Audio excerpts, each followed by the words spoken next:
계엄과 관련된 이야기도 시중에 엄청나게 많이 돌고 있는 거 아시죠? 민주당에서 나온 이야기고, 그런데 최근에 대통령의 광복절 기념사에서 반국가 세력이 곳곳에서 암약하고 있다. 반국가 세력이 누구예요? 반국가 세력의 간첩들이나 지금 우리 사회에서 지금 많은 수사를 하고 있지 않습니까? 그 세력이 갑자기 생겼나요? 아니, 옛날부터 있어 왔습니다. 그러면 총력 대응은 뭐예요? 지금 지난 정부에서 방첩 기능이 무능화되는 바람에 여러 가지 사건이 일어나니까 경각심을 가지고, 그래서 그동안에 쓰지 않았던 국민 총태세, 총력전 이런 표현을 쓰나요?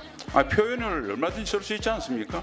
그 이야기를 할 수 있는 기본적인 전제나 조건이나 사회적 변화나 그런 부분이 전혀 없는 상황에서 갑자기 전쟁 분위기를 훨씬 올린 그 발언에 대해서 전혀 문제가 없다고요? 그에 대해 총력 대응을 해야 된다는 말씀을 전쟁으로 비유하고 여러 가지 안전 위해 요소에 대해서 오히려 그것을 소홀히 생각하는 게 더 큰 문제라고 생각합니다.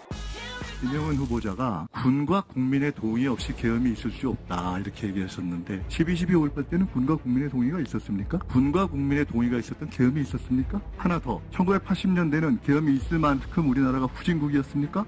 대답하지 않겠습니다. 대답할 가치가 없습니다. 가치가 없어요? 네. 항명한 사람이 있어요? 도대체 계엄 문제를 이렇게 억지로 해가지고 아니 제가 계엄 묻고 있는 거 아니잖아요. 장관. 의원님. 장관. 의원님. 장관. 의원님. 장관. 내가 묻잖아요. 의원님 원하신 대로 그냥 하세요. 저는 의원님 말씀을 전혀 대답할 가치를 못 느끼고 있습니다. 김영현 후보자와 신원식 장관의 말씀하신 태도가 동일하군요. 대통령과도 동일합니다. 국민의 대리인이 묻는데 너네가 물어보고 싶으면 물어라. 대답 안 하겠다. 이걸 일으켜서 우리 국민이 아니라 김정은만 행복할 겁니다. 이제 좀 그만하십시오. 안 하겠다고 없다고 이렇게 다짐을 하는데 왜 자꾸 계엄 대담을 하시는 겁니까? 정리하시죠. 그러시죠. 예. 강화, 김포, 파주, 포천, 연천 등 지역에서 기구 비행을 통해서 대북 전단을 살포하는 행위에 대해서 승인을 해준 적이 있습니까? 국방부에 승인을 요청한 적이 없습니다. 왜 문제 제기를 하지 않습니까? 민간인이 날리고 있는 것에 대해서 통제할 수 있는 권한이 군에는 없습니다. 승인이 오게 되면 가부 여부를 승인 신청이 오지 않았기 때문에 아무런 제재를 가할 수 없었다. 그 넓은 지역에서 어디서 어떻게 언제 이것을 운영할 것에 대해서 사전 예측하기가 어렵기 때문에 사전 차단이라는 것은 현실적으로 어렵습니다. 이 정도의 방위 태세면 대한민국 안전을 맡겨도 되는 겁니까? 그럼 민간인들이 대북 풍선을 날리는 지역은 매우 소수 인원이 아주 불특정한 지역에서 하고 있기 때문에 저희들의 감시 수단이라든지 이런 것들이 24시간 작동되는 곳이 아닙니다. 그러니까 완전히 무슨 대북 감시와 완전히 개념이 다르다고 이해하시면 될 것 같습니다, 의원님. 그런데 왜 탈북단체들은 승인을 받지 않습니까? 그건 탈북단체 자체가 판단할 문제다 이렇게 생각합니다. 검찰의 이재명 대표 제거 공작은 야쿠자를 동원해 자행된 일제의 명성황후 시해, 작전명 여우사냥과 같은 추악한 음모입니다. 안 한 말을 했다고 증언과 기록을 조작한 선거법 수사, 참고인 조사 내용을 조작한 대장동 수사, 대화 내용을 발췌 왜곡해 악마의 편집을 한 위증교사 수사, 보지도 못한 리호남에게 돈을 줬다는 대북송금 수사 등 정치검찰을 동원한 정적 제거용 사법유린 연성 친위 쿠데타에 이어 군내 사조직 충암파를 동원해 계엄을 빙자한 친위 쿠데타 준비 음모에 들어간 불량 정권을 반드시 끝내겠습니다. 김건희 일가의 무법천하 호의호식과 친일 매국 독재를 연장하려는 친위 쿠데타를 결코 용납하지 않겠습니다. 더불어민주당은 무도한 검찰 독재를 엄단하고 윤석열 정권을 끝내는 데 모든 역량을 집중할 것입니다.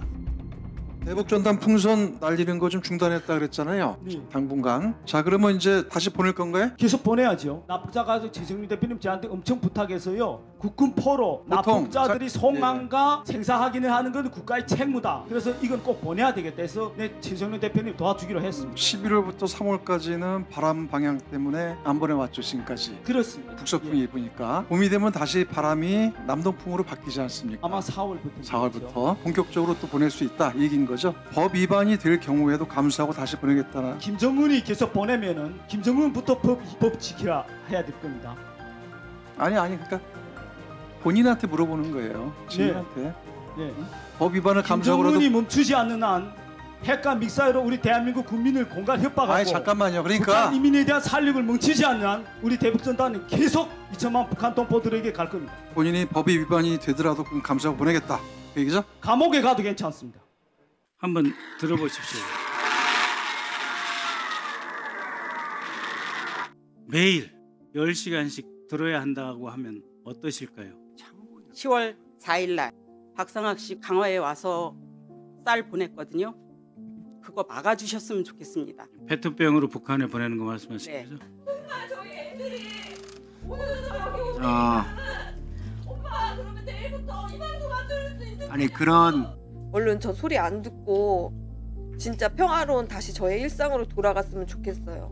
그리고 제발 탈북민 단체들 강화 와서 못 보내게 해주세요. 그 보내고 나면은 소리가 3배, 4배 진짜 집이 쩌렁쩌렁 울려요. 진짜 저희 정말 고통받고 있고 전 저희 애들한테 이제 답을 줘야 돼요. 애들이 저한테 물어보더라고요. 학교 가면서 오늘 여기 엄마 가면은 내일부터는 북한에서 소리 안 나는 거냐고.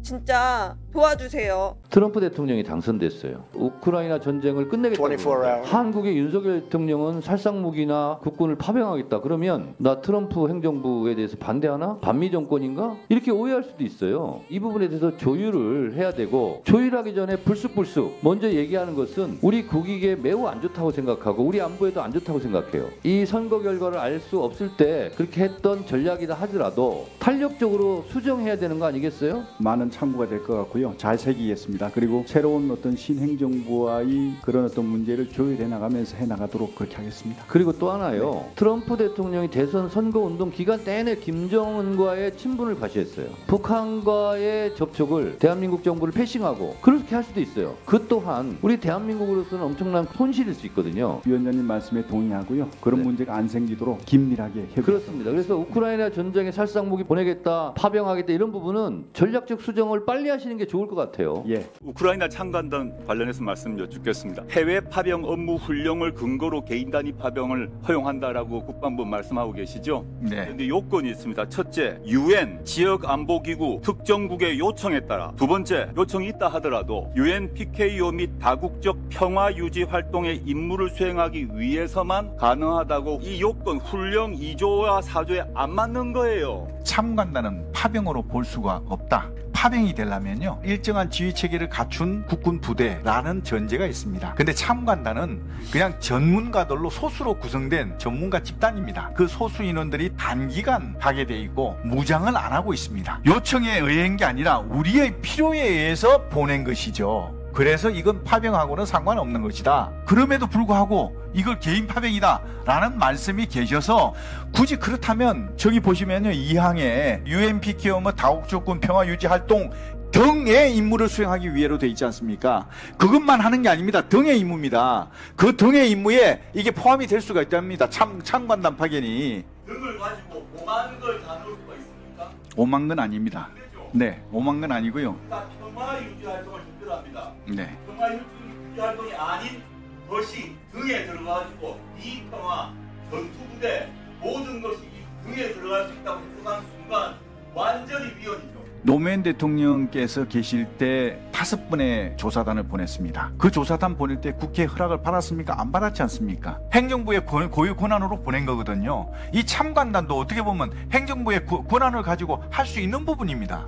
노무현 정부 때와 차이는 노무현 정부 때의 그 조사단 구성원과 이번에 보내고 있는 참관단의 구성원이 다르고 목적이 다르기 때문이죠. 좀 다르죠. 네, 네. 그때 노무현 대통령께서 보내실 때는 우리하고 크게 연관이 없었습니다. 이 우크라 전쟁에는 12,000명이라는 많은 북한 병력이 투입이 돼서 전쟁을 하고 있습니다. 북한 병사들이 어떻게 싸우는지, 어떤 무기를 가지고 싸우는지, 어떤 장점을 가지고 있고 어떤 약점을 가지고 있는지 이런 여러 가지들을 우리가 참관단을 통해서 파악을 해야만 그런 차원에서 어떻게 보면 노무현 대통령께서 보내신 그 5번의 조사단보다 훨씬 더 지금이 더 우리 국가적으로 필요하다. 저는 이렇게 생각하는 겁니다. 네, 그동안 우회적 방식으로 탄약을 지원했어요. 그리고 더 무기를 더 지원할 수 있다고 대통령께서 말씀하셨어요. 러시아 우크라이나 전쟁에서 우리가 전쟁 당사국이 될 수도 더 있다는 것인데 훈령에 근거 없이 보내는 게 되냐? 이게 제 질문 아닙니까? 자유 대한민국이 누란의 위기에서 국제사회의 지원을 받아가지고 오늘의 대한민국이 있는 거 아닙니까? 그걸 고려해서라도 우리가 해야 될 역할은 국제사회의 일원으로서 책임져야 될 책임성 있는 그런 일원으로서 역할을 해야 되지 않겠나 저는 그렇게 생각합니다.